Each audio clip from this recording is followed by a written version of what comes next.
Veamos el ejercicio 4.2 de Bagnes. Tenemos una esfera de radio A con centro en el origen, posee una densidad de carga dado por ρch en este caso, a r cuadrado, donde A es una constante. Otra esfera de radio 2A, es decir, el doble, es concéntrica con la primera. Encontrar el flujo a través de la superficie de la esfera mayor. Entonces, notemos que menciona que hay una esfera de radio A y hay otra esfera de radio 2A. Y que la carga o la distribución de carga es la que está dentro de la esfera de radio A. Una densidad AR cuadrado. Nos piden calcular el flujo sobre la otra esfera.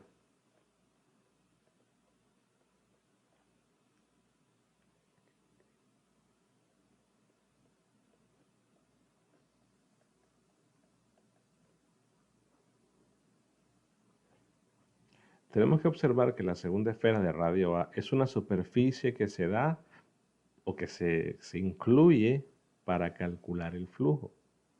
No hay carga, el problema no menciona carga en esa superficie, solo menciona que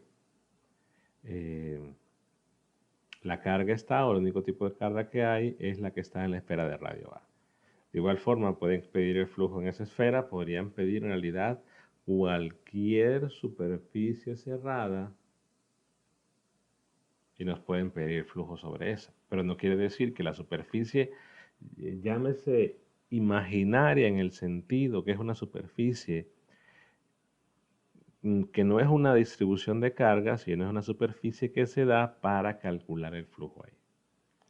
Entonces, si usamos la ley de Gauss, dada que la esfera, nuestra esfera de radio 2A es una superficie cerrada, yo puedo decir entonces el flujo del campo eléctrico punto DDA es igual a la carga que encierra entre epsilon 0 y en este caso S es la esfera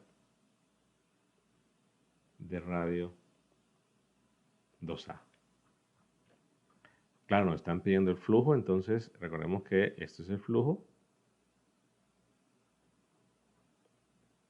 Por lo tanto, nuestro problema, ya que nos piden flujo, no nos están pidiendo el campo eléctrico en un punto sobre ella, están pidiendo el flujo.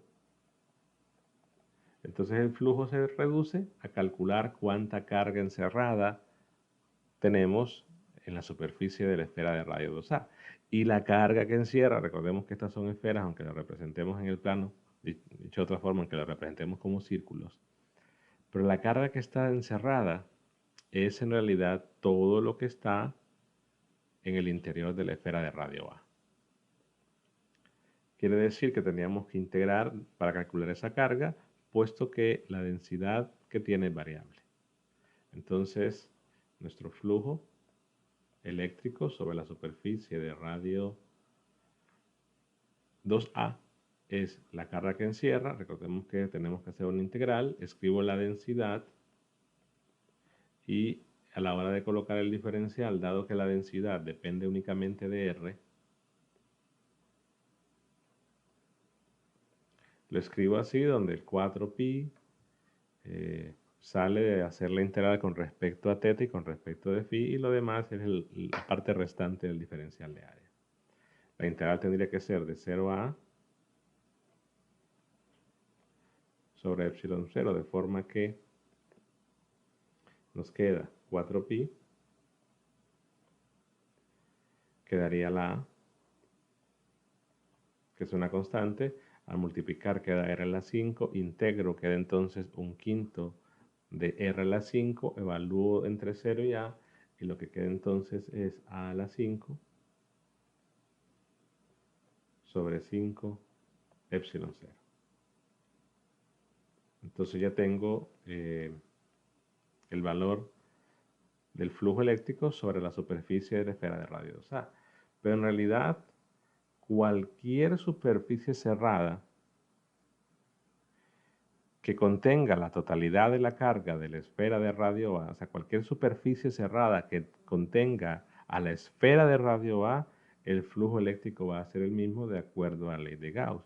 Eso incluiría la superficie que tengo aquí en color anaranjado, que se encierra, o que si en su interior, o que contiene a la esfera de radio A, entonces el flujo sería exactamente el mismo. Y esa es la importancia o quizás la potencia que tiene la ley de Gauss, ¿no?